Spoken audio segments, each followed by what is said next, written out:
Hello and welcome to another episode of Rventions, RV innovations, inventions, repairs, tips, tricks. Today we're going to be talking about winterization. I live far enough north in Pennsylvania that it is mandatory, meaning that we get cold enough weather here that the water in the lines will freeze. So I have a revolving checklist. Checklists are great for RVs. I use them before I pull off. I run checklists, and fortunately, knock on particle board, I've never ripped off a pair of steps or pulled out with my canopy down or anything while still on jacking blocks or anything like that. So hope to keep that that record going.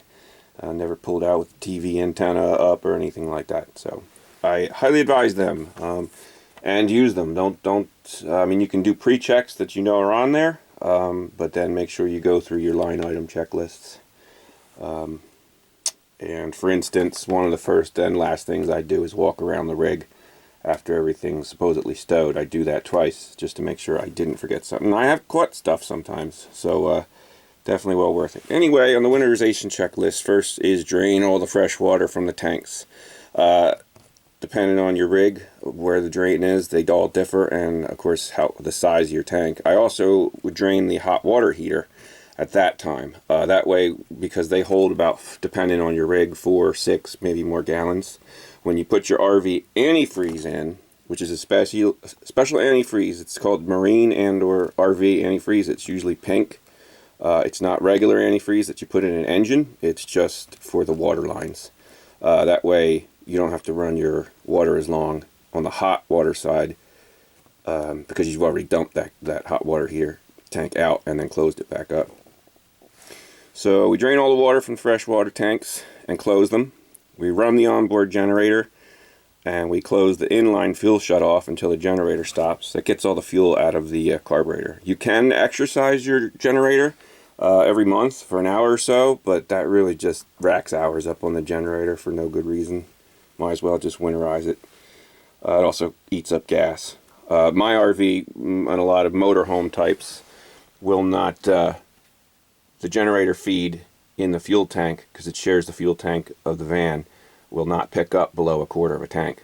So depending on how much gas you store your rig with, and the price of gas right now is well over $4 a gallon in Pennsylvania, so much better just to put a little seafoam in the crankcase there of the generator and shut the valve. I added that inline valve for that reason, so I can close it and run the carburetor dry. Alright, add the RV antifreeze to the fresh water. I use about 4 to 6 gallons and run all the water appliances from back to front. My most rear water appliance is my shower, so that's where I start with the hot water. I run my shower hot, then cold, so that gets most of the antifreeze into most of your lines. And I come in here, run the bathroom sink, and of course the toilet, and then up here to the kitchen sink until everything's pink. Drain the hot water heater and the freshwater tank after that and close. That way you're not sitting there with antifreeze. That stuff stinks, and of course it tastes bad. It's designed for that way on purpose so that you don't have it in your freshwater lines by accident, and it's also colored for that reason. So by draining the tanks after you're done purging, it just keeps it from kind of seeping into the freshwater tank, even though the freshwater tank I can't remember if it's metal in this one or not. I'm not sure if it's plastic or metal, but anyway, remove all the food that can be accessed by mice and or placed in microwave. I had mice last year. I mean, if you store for a while, you're almost inevitably going to get mice. And every year I've been trying to up my game, and I still got mice this year. And the key really to keeping them out is not having anything in here that they want. And I thought I had done that. I did a check on this when I was done camping it. Took all my snacks and my treats and stuff that, that they could get to. I mean, I have like Spam in here and some spices and stuff. Yeah, there's some Spam. And, you know, they didn't get into any of this. If I do have stuff I want to store in here, like popcorn, I'll put it in the microwave. I'll tell you, I did have some stuff in my oven last year, and when I opened my oven, there was a big old mouse nest in there. This year, there was not. But I'll show you where I did find one. Anyway, so mice. I mean, if you don't have them, then great. Okay, where were we? Empty, clean, and keep the refrigerator and freezer doors open. I just closed them for this video so I could get around, but I did do that. That helps it from not getting stale in there and moldy. I don't care. And I'll tell you what, I had that door open all winter, and there was still a little bit of mold in that spring. So, mice and mold, go figure. Place mouse repellent. This year I used Grandpa Gus's, and overall I'm pretty pleased. It doesn't have a particularly unpleasant odor. It does have a slight kind of spicy odor. I know mice hate peppermint. If it's real peppermint oil, they absolutely do hate that. But again, I just came in here and I found some mouse droppings. My paper towel roll was all rolled down, so something did that. What else did I find? Something else kind of goofy. Anyway, I have those placed. I have that on the floor up front here. I have some in the overheads. This would be the overhead in my RV. It's storage. In most RVs, it's the sleeping bunk. And of course, I have a pack of it in the oven, in the pantry. I put some in the bedroom, under the bed. Overall, pretty good. And I had some bottled water stored in this sink. And what I didn't see, I don't remember, I have no idea how this got in here. It's blowing my mind. I have no idea what a full cob of corn was doing in here. If I accidentally left it in there from my last camping trip. But sure enough, I left a full cob of corn in here. And they were in it. So I found that and I went to get my trash bag. And son of a gun, right under my trash bag was a mouse nest. And there's some of it on the ground. It was not occupied at the time. I've looked around, I haven't found any others yet. And I really don't see any huge amount of mouse damage. This is what I did see, of course.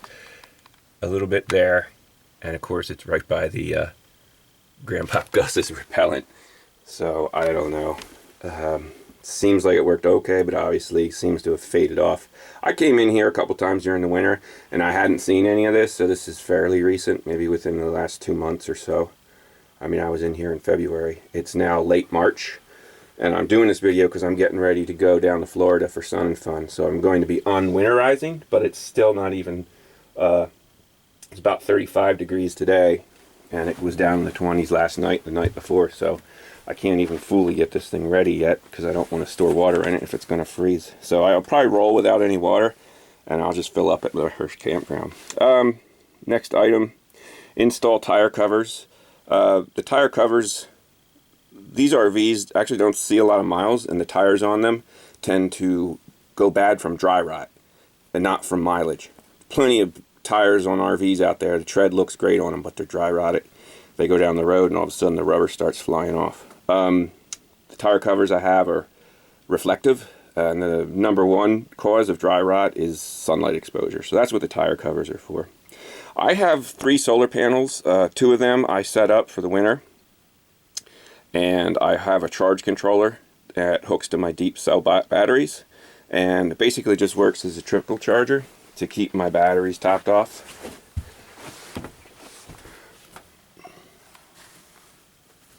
You can see I got full 12 plus volts sitting all winter. If your deep cells get discharged below like 10.5 volts, it can start causing damage to them. Even if you don't use those deep cells, they will discharge. So solar panels are a good idea.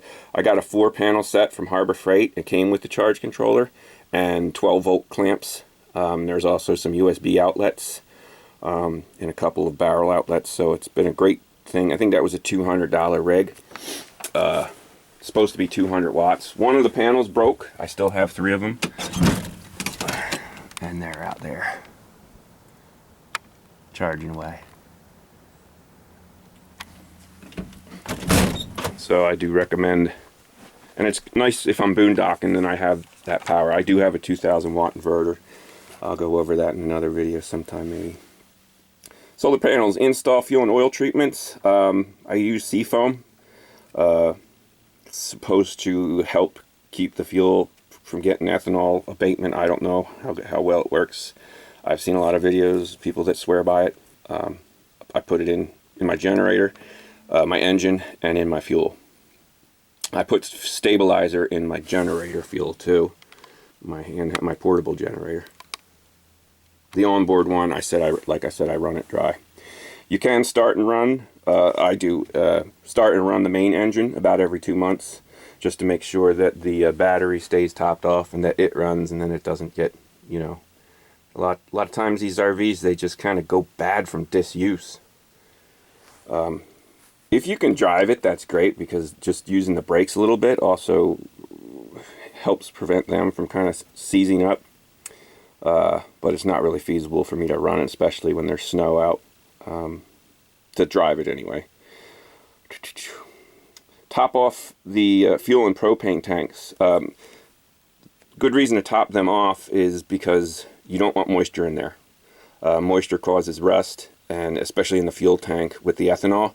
If your tank's mostly empty, you're going to pull a lot more water in than if it's mostly full, because there's just not enough space, airspace there for that moisture. As the fuel tank gets warm and cool and warm and cool, it needs to vent to the atmosphere, and it will pull in air, and that air has water in it. It's a good idea to top those off. Close all the windows and roof vents. That's just normal winterization stuff. So that's my winterization list, and I'm about to de-winterize.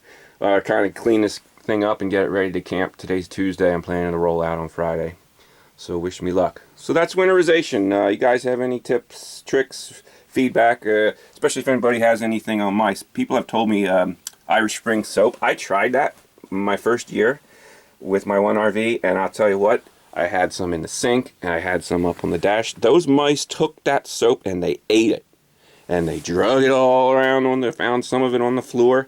They were trying to pie hole it away in the cat. I mean, I don't know if they've changed the formulation of Irish Springs, but it actually kind of attracted them.